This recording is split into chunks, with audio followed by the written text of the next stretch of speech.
Has anyone here in this room heard of the Eras Tour? You know, the biggest religious worship movement taking place across the globe, in your area soon, probably. Yes, the Eras Tour is hitting the shores of Europe soon.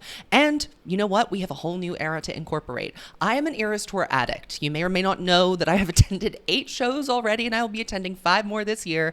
And I have to say, I am so glad that I have those 5 more shows coming up, because it seems as though it appears like there are going to be some revisions made to the tour in lieu of a certain little record that just came out recently called the Tortured Poets Department. I mean, we can't be going on an Eras Tour and not talking about the latest and greatest developments in the Eras Nation, in the Taylor Nation, in the Taylor Swift cinematic universe. So I had gone back and forth about whether or not she was going to be incorporating Tortured Poets into the set, and I would say the safest, easiest thing for her to do would just be to take that surprise song section in the middle of the show and use that as an opportunity to play 2 different Tortured Poets songs every night. And it seems like she might be leaning towards doing that because, I mean, otherwise explain the mashups and the like racing through the discography all towards the end of the Eras Tour in Australia and Asia. So I think that there is a possibility that she's just going to do that, and we're all going to have to deal with it because the show is very long, as we already know. But I also think that there are, you know, options and opportunities, places that she can cut parts of the existing set in order to accommodate new space for a different part of the set. A lot of people are saying she's amazing, she's superhuman, she'll just add another 30 minutes to the tour. I kind of don't want her to do that because the show is 3.5 hours long and she's a person. She's a human being, and I think that she is already overexerting herself on the current version of the Eras Tour. So I personally would be a little bit worried to see her adding 30 more minutes of stage time because she's barely off stage. So I think if she's going to be adding a Tortured Poet set, it's very likely we're going to be seeing some cuts. And let me tell you, there is space to be making cuts on the Eras Tour. So today I'm going to get into what I think Taylor is going to cut and what I think she's going to do. And then I'm going to give you my version of what I want her to do, because I think that she's not going to do what I want her to do. But she never does, and it's not her job to please the Swiftologist. And yet again, here I am, making my pleas and my summons anyway. The tour starts in Paris next week, so it's set in stone, whatever she's going to be doing. But let's just hope that a little prayer and a little manifestation can get a few certain puzzle pieces right into place. Apparently, you know, there is that YouTube short that she posted for the Fortnight challenge of her rehearsing for the Eras Tour, where there are potentially versions or iterations of performances that we haven't seen before. I know a lot of those clips were actually filmed in Arizona, and there's specifically a clip of her like with a bunch of circus outfits behind her that has led people to think, you know, who's afraid of little old me more likely than you think. I am wondering if it's that or if it's just a costume for the red part of the set that she just ended up cutting and not using. Who knows? Who knows whether it's new or old? But we are going to be finding out very soon. Do you see this beautiful poster hanging on my wall? It is our tour art for the Evolution of a Snake live in London, sold out show happening next month. I'm terrified. I have not written the show fully yet, but it's going to slay the house down boots, as you might see on this t-shirt, which you can get at theevolutionofasnake.com, along with these posters. And we're giving the snakes a little challenge. We want to see you spreading the snake gospel in your area. So buy a poster and take a picture of it somewhere iconic around your city. Here's an example of what we're talking about. This is what we're looking for. The snake poster has already visited the Black Dog and Buckingham Palace, so we're already off to a great start. If you would like to go and get a poster, we also have some mugs, some t-shirts, and a sweatshirt. And I mean, come on. We have this house down boots tee, which is probably my favorite merch item. I wear it all the time. We try to do like stealth merch, covert merch, things that, you know, only other snakes are going to understand that you're wearing and otherwise just look like pretty cool designs. Our designer did an incredible job. I highly recommend that you check that out. I will leave a link in the description. And also, if you're new here, my name is Zach. I'm the Swiftologist. I make thoughtful weekly videos about pop culture. It has been a lot of Taylor Swift at the moment. I'm currently taking video suggestions for things that are not about Taylor Swift. I have a Chapel Roan video on the horizon. I'm debating doing a semi-review of Radical Floptimism by Dua Lipa, but I haven't completely decided if I have enough time for that yet. Next week, we are going to be finally doing the much anticipated ranking and reshuffling of Tortured Poets, where I cull a couple of the songs off of this very lengthy project in order to create a beautiful, united message. So stay tuned for that and make sure to subscribe, because over 50% of you that watch my videos are not subscribed, and that's really hurtful. Let's remedy that by subscribing and also liking this video. So the Eras Tour total runtime is 3.5 hours. I think in order to accommodate a new part of the set, we are going to need to be making some cuts.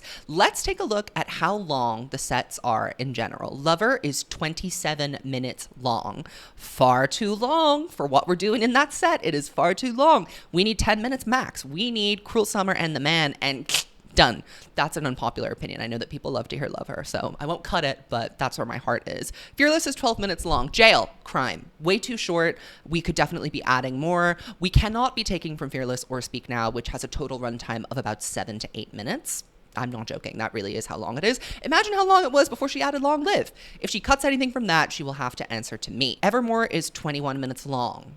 That's about 6 minutes too long. I'm sorry, doll. Red is 23 minutes long. That is also kind of long given what goes on in the set. And the clunker in the middle of the set that takes up way too much real estate is Folklore at 31 minutes. Girl, you better believe we're axing from there. 1989 is 20 minutes. Surprise songs take about 10 minutes. And Midnights is also a wee bit too long at 21 minutes. I don't understand why we're having Fearless and Speak Now take less than 20 minutes, but we're giving Midnights 21. Not on my watch. Not on my watch. So the sets that I've identified that need to be making some cuts in order to accommodate some Tortured Poets songs are Folklore, Lover, Red, Midnights, and Evermore. So half of the set, basically. I think that in theory, Taylor would want to add a whole Tortured Poets set to the Eras Tour, and I think she's going to want to give it a moment, just seeing the enthusiasm that she's displayed for the album so far and how much she's talked about it being an album that needed to be made, songwriting that she just so desperately clung to at a very dark time. So if we're going to be giving it a moment, I think it needs to be at least 20 minutes long. I'm going to go for 25 minutes long. I think that it should now be the longest part of the set or up there with the longest parts of the sets. So here is how we're going to get those 25 to 26 minutes clawed back from this bloated set. Goodbye, The Archer. Goodbye, goodbye. You were bigger than the whole sky. Nobody cares that much. It's not that serious. And of course, anytime I say nobody cares, I get a bunch of shooters in my comment section being like, well, actually, I think that's the greatest song ever. And I think that's just, a sign of the times. The Taylor Nation is too large. There are too many rats inside of it. So I don't care what you have to say about this, but The Archer has got to go. It doesn't serve a narrative purpose. I think that it's boring. It doesn't have anything particularly special going on about it as a song or as a performance. So we got to go. And similarly, Cardigan's gotta go. Cardigan's gotta go. At that point in the set, it is the last song of an extremely long slog in the middle of the show, and it's time for it to go. We don't need her anymore. She served us a great purpose during the pandemic. We got a performance of it on the Eras Tour. It has been memorialized on film, and now it is time to say goodbye. This one hurts, but on Midnights, I have to cut. Vigilante, You Know What, can go. I don't really care about that. I know people are obsessed with the chair dance, but how many times do you need to see the same chair dance routine? There are a million videos of it on TikTok. It is also not that great. So that's getting cut. Who cares? And also Mastermind is getting cut. And that truly hurts my feelings. That really hurts my feelings. I would have cut Lavender Haze, but I have to admit that the set and the way that it's performed is more of a gag than Mastermind is. It is my favorite song on Midnights, so that is deeply troubling to me. But I'm making cuts for the sake of the greater good, okay, for ushering a new child into this world. And that gives us about 6 minutes back. Cardigan and The Archer are each 4 minutes. Then I'm going to cut down We Are Never Ever Getting Back Together. That needs to be combined with Trouble into a medley. We don't need to be doing all of it. I would say we even need to cut down 22, but it has a purpose. We're giving out the hat and we're doing a kick line, and that those two things need to happen. So I think we can cut 1.5 minutes to 2 minutes just by making We Are Never shorter from Evermore. And people are going to hate this. People are going to boo and jeer. Goodbye, Champagne Problems. It's 5 minutes long. I don't think it's that good. It's a boring song. It's a boring moment in the show. More people think it's boring than anyone would like to admit. I've been in the show. I've been amongst the people during Champagne Problems. There's a certain subsect of people that go absolutely crazy, but on the whole, it's cricket. It really is. It's cricket on the whole. And then I would shorten My Tears Ricochet because I don't think it needs to be that long. I love that song, but it is kind of a bit of a dud in the middle of the show. It really brings the tempo and the pacing down, especially after that high of Illicit Affairs. So I think if we just did the first verse and chorus and bridge, and then we could be done with it. It has some very pretty visuals, so I don't want to cut it entirely. But we need to make space. And The Last Great American Dynasty is also going because that one might be the biggest cricket of the whole show. I love that song, but people really are goodbye when it comes on. People are going to the bathroom. They're going to eat pretzels. They're going to go to the back of the stadium. They can get reception, post a TikTok. And the TikTok is not a video of what's happening during the Last Great American Dynasty. It's just not. So cutting Champagne Problems and shortening My Tears Ricochet and cutting Last Great American Dynasty gives us about 11 minutes to work with. And so there you have it. Voila. We have 26 minutes for Tortured Poets Department. Thank you so much. If I'm putting myself in Taylor's mind, here's what I think that she will pick to perform from Tortured Poets on the Eras Tour. Fortnight. I mean, this is the single. And my perpetual concern and question is, why is that the single? It's interesting going through the Tortured Poets track list and like really trying to identify what would have been a strong candidate for a single otherwise. It seems like Down Bad and I Can Do It With a Broken Heart both have like done very well on streaming and have that catchy hookiness that a first single of a Taylor Swift album is always looking for. But I do think that Fortnight was kind of a miss. I mean, it is still the most streamed song on the record, but it wouldn't be if it wasn't the single. Do you know what I mean? Like, I just don't understand the selection of it. Antihero made perfect sense. Willow and Cardigan, sure, I can get behind. Me, that was a crime that's already been tried in the International Court of Justice, so we don't need to talk about that. Look What You Made Me Do, correct. Shake It Off, correct. We Are Never, correct. Love Story, yes. Mine, of course. Tim McGraw, we love it. This is a rare miss for her in terms of picking a single, but she clearly really likes the song. It's definitely grown on me. I like it. It has a vibe, but I just don't, it's not a single. It doesn't strike me as a single. It would be like if Lavender Haze was the lead single from Midnights. But then again, there isn't an immediate, oh, it should have been this one instead. There are like a couple things that could have taken its place, but still not really clear on that decision, but Taylor definitely wants to perform it. So she wants to be doing that, I think, with paper flying everywhere in a straitjacket of some description. She loves the hospital. The hospital is her favorite image on this record, so I know she wants to do that. I think she will also likely do the Tortured Poets Department title track. This song really could go crazy with a live band if it's given an opportunity. I can also see a very theatrical performance that she would like to do with this, a la The Last Great American Dynasty. The Chelsea Hotel set and motif is a very interesting and funny idea that she could play with, very potent as a visual source to mine. And I think that she likes the song. I don't know why. I think she thinks that it's really clever and that it was written really like funnily.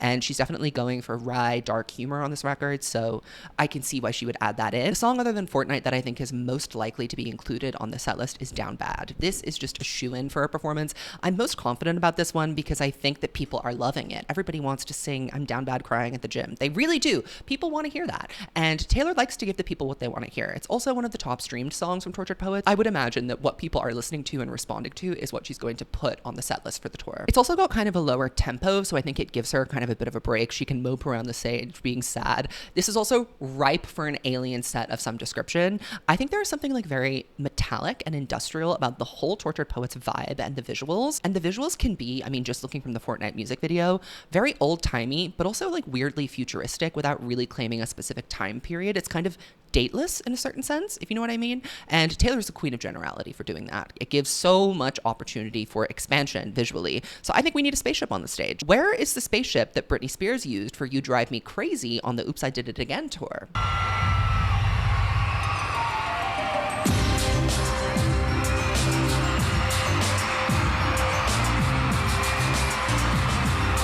Are you seeing the vision? Are you seeing it? Okay, this next song I'm not entirely sure that she will do, but I think it's kind of likely because it has a lot of streams, which is My Boy Only Breaks His Favorite Toys.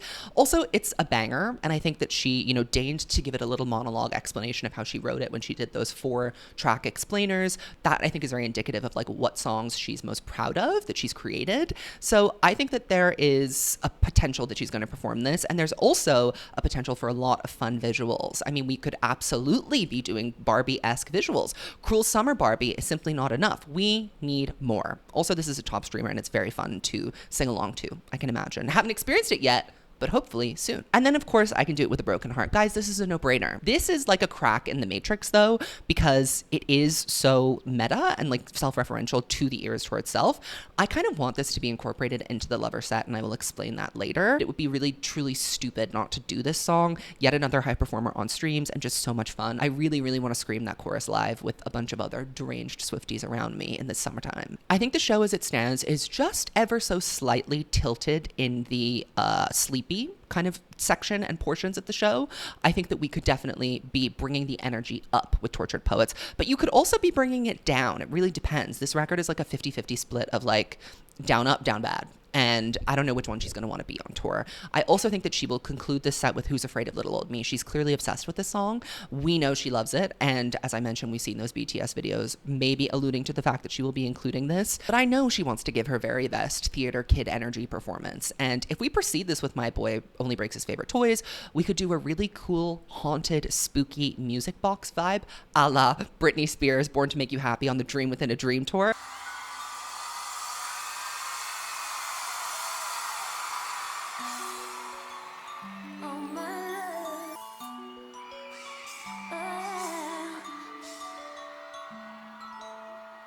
don't know why I keep returning to Britney. I guess that she's just like the queen of stage visuals and literally the blueprint for the modern pop show. Her and Madonna, they really have been there doing the era's performances on tour for years and years. I think But Daddy I Love Him is a contender that won't make it by Taylor's selection, though it really should. We need to be putting Who's Afraid of Little Old Me on the shelf and bringing the true 6-minute diva out for a real tour. She still stands a chance, but like just knowing my luck, will my favorite song get the turn in the sun that it deserves? Probably not. So that crashes in at just about 26 minutes.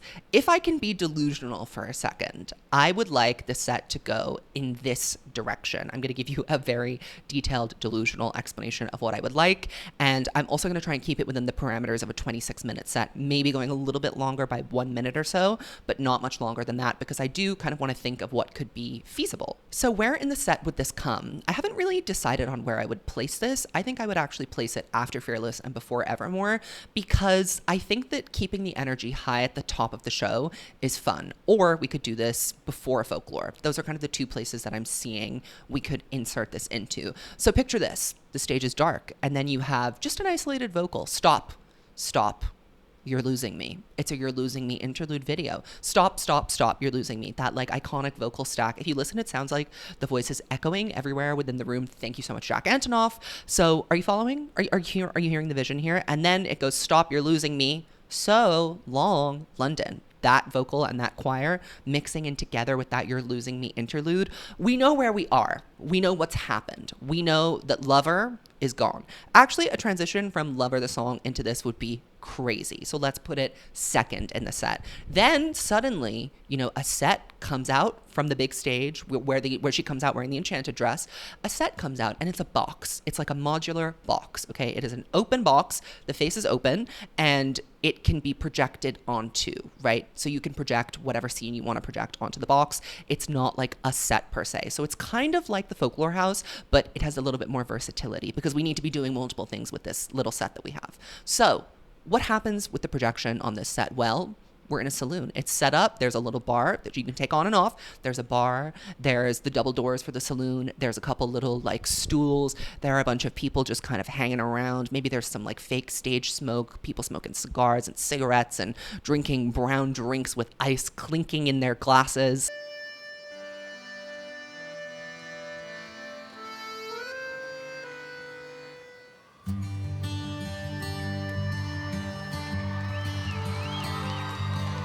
And we hear the clip-clopping of horses. We see a tumbleweed blowing on the dirt floor, illuminated on the big screen behind. And then we have Ms. Country Western sauntering in like a slinky, sexy cowgirl cat to Fresh Out the Slammer. Yes, that's right. Fresh Out the Slammer is the opening song.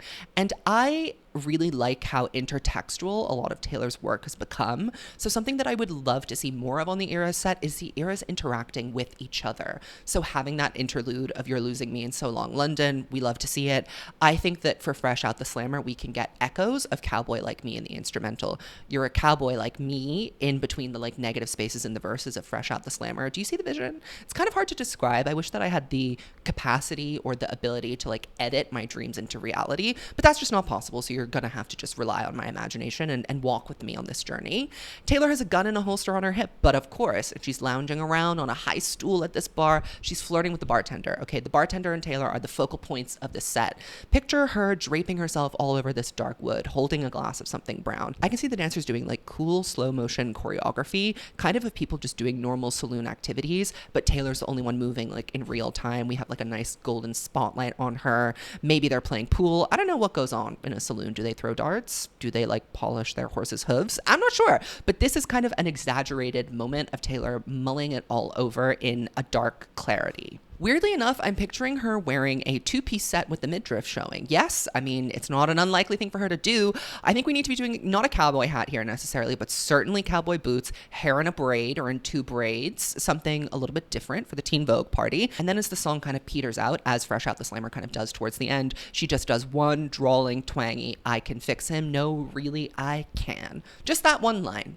Just that one line to lead into the next moment in the show, and this is the moment. All of a sudden we hear a horse neighing, charging across the scene, wild horses running down that empty road where the tumbleweed was. And what happens? The box goes dark. Taylor's doing a little quick change. She's putting on a pioneer woman's gown or a Victorian gown. I don't mind, but it's a gown. It's a dress of some description. And what do we hear? I forget how the West was won. The saloon stops being in slow motion now, and the people in it are all kind of like acting out what the song is about. She's being judged by all these people in the bar who just don't understand her and pass remarks upon her behavior and her choice with men. The bartender who was flirting with her in Fresh Out the Slammer is, but of course, the dancer who comes with her to run away or run towards. Can you please picture Taylor doing an August run all the way down the catwalk, running away from the saloon into the arms of her bartender lover who is destined to leave her?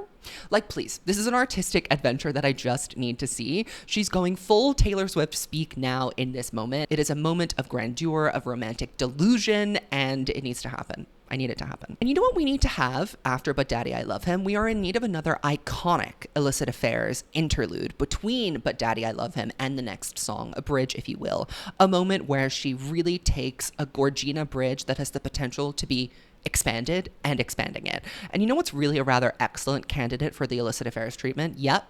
You guessed it. Were you sent by someone? I like the idea of the emotional transition of the glee from, oh my God, you should see their faces, to, were you sent by someone who wanted me dead? It just reminds me of the end of August into the beginning of illicit affairs. There is that really important and interesting tonal shift, and it goes all the way to the end of The Smallest Man Who Ever Lived, where she's literally on her knees praying for release from this fresh hell. So after that interlude, she's on her knees, but we need to be taking off the dress and returning to the two-piece. In my head, the two-piece is like leather, either like a brown or a black leather with very elaborate etchings into it, leaning into the old like library, dark academia vibe of Tortured Poets. Maybe some 13s etched into the bust. I mean, you know how it goes. You know how it goes around here with the Taylor Swift nation. So she's at the end of the stage now on her knees, begging this man to go to jail. This is kind of how she looks during the bridge of My Tears Ricochet, if you can picture it. So now she needs to make her way back to the main stage. And what is the transition walking around song going to be here? There are a couple of transition walking around songs already on the Eras tour. For example, The Archer. For example, Delicate. This is going to be down bad. And I think we can have the dancers in like metallic outfits, still like continuing the kind of natural materials vibe of what I think the Tortured Poets aesthetic is. But I'm thinking that the saloon can have converted to kind of like a white walled room because, you know, it's full of projection. So now it's just empty with like flashing lights of different colors. Maybe it's going to look a little bit futuristic, kind of like the box that Lorde had on the Melodrama tour is how I'm picturing this. So she's bopping around the main stage, which as we all know is a projection that can become anything at any moment. And I think we can have some really cool extraterrestrial underfloor projections here, kind of like Delicate. Maybe she's like jumping on different parts of a spaceship. I don't know. It could be cool. The people want this. I'm the people. So with Fresh Out the Slammer, But Daddy, I Love Him, The Smallest Man Who Ever Lived interlude, and Down Bad, we're at about 16 or 17 minutes. So you're right back at the box, and it is now just a white padded room. And it contains whatever that torture device is in the Fortnight music video, and she does a little electroshock therapy. She really wants to be doing that as a treat. So she's having that, and there are lyric sheets of paper kind of flying everywhere around the room. People are typing on typewriters furiously around her. The hair is, of course, now frizzy and out of the braid. And I think this is a good space for another Tortured Poet song to come in and do a little mashup. So here we have I'm Gonna Get You Back mashed up into Fortnight, because Fortnight is kind of a little bit about like having a remove from a situation, like you know that it's over, and being like, well, what the hell we gonna do now? And an essential part of that story to me, the what the hell are we gonna do now, and having the equally delusional thought of Down Bad, but taking it a step further, which is I'm gonna get you back. It wouldn't be like a verse. Just picture this. The spaces in between I love you, it's ruining my life. I'm gonna get you back. Come on, girls. I wish I had the power to edit this into reality, but you just have to go with me on my journey. I think we also only need to do verse, chorus, bridge for Fortnight, which cuts it down to about 2.5, 3 minutes in total. We're now at 19 minutes. I personally would like to see a very mental hospital inspired piano. However that may be created. Perhaps it looks like an administrative desk in the waiting room or something. So Taylor exits her shock therapy capsule and sits down at the piano to play all of LOML, because I think this is really where we should be clapping and cheering for 12 minutes. This song deserves a standing ovation, not Champagne Problems, which is long gone, cut from the set list. I'm picturing a really nice tight shot on her face on the big screen, and the piano is like lined and dotted with old oil lamps and candles. It's almost like there was a power outage inside the mental hospital, inside this box. That's gonna take roughly 4 minutes, which is pushing me dangerously over the runtime I have allocated myself. Perhaps we can shorten it somehow, but I don't know. I want this in full. Perhaps we need to cut, you need to to calm down to accommodate more time for Tortured Poets. And, you know, if that's the case, no one's crying. Everybody's clapping and cheering. Okay, now this is where it starts to get into a little bit of delusional. This is too much work required for one set, but let's just come with me on the journey. I think that the box needs to turn around with Taylor in it and disappear behind the stage now. And what we start to hear over the PA system is like the noise behind the transition of her in the stage. We can hear people like calling out orders and directions, a lot of like kerfuffle, the noise of busyness. And what we see on the stage is like her traveling in the underground labyrinth of the stage, where she has to spend a lot of time, you know, running back and forth, changing costume, popping up and down on the lifts, preparing for her entrance as though she's about to do Miss Americana and Cruel Summer. Like we're watching the under the stage action of what it looks like before she comes up for Miss Americana, and she's in her bodysuit and she's the goddamn Barbie. This is a pre-recorded video, not a live one, obviously. And then you can like see her sitting there as the intro music is playing before Miss Americana, and we're just watching her kind of like, you know, fiddle with her in-ear monitors, maybe just shifting around, getting ready to rise up from under the stage. And then, you know, it happens. The stage lift comes up, but what's happening? She's doing I Can Do It With a Broken Heart. But of course, and she kind of just bootses around the stage in her Cruel Summer outfit again. And then we're done. What an idea. What an idea. I want like an interpolation here too. Maybe we can give Bejeweled a moment as a mashup here, just because those songs are so cosmically linked. Just 1 or 2 lines, and then we can cut it from Midnights also to save time here. So that's my dream of how I would interpolate a Tortured Poets set into the Eras Tour. Another option that could be done would be to incorporate Tortured Poets songs into the existing set kind of throughout the show. I don't think she's going to do this, but here's how I would do it if I were her. On Lover, we can definitely work I Can Do It With a Broken Heart into the opener right after Cruel Summer and before The Man. She's literally talking about the bodysuit in this song. Like, it would be dumb not to put this exactly at this moment. And it would replace, of course, as I said, the Archer. Fearless. This is definitely the hardest one to match kind of vibe-wise, just because she's so far from this style of music in her current creative process. And I don't think that she's included any of the songs on Fearless that are a bit more malleable. Like, the songs from Fearless that we have here are very upbeat and a very like girlish version of her. But I think that Fresh Out the Slammer does have that kind of country vibe and could definitely be like an Archer type song where she walks around moodily on the stage after she's done doing the high energy parts.